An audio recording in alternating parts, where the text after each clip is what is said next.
Hindi tayo nagpabigay. Hindi sir.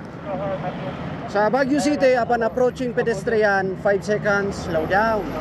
Salamat po kasi kasi medyo nakabelo po kasi ako po. Kahit na po mag-slow down po tayo sir, no? Pakigilin ng maayos. Para maraman nyo din, no, na sa Baguio kasi meron kaming ordinansa, yung King of the Road. When approaching pedestrian, slow down, magbigay tayo, mag-yell tayo ng 5 seconds. Yung ginawa nyo po kasi, kitang-kita namin, di ba? Medyo nakabelo po kasi kung nagkailangan po mamreno. License po natin sir.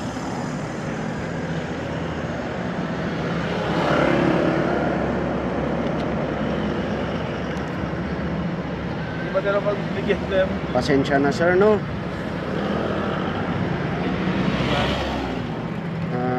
Binayolate nyo po kasi yung isa sa ordinance namin.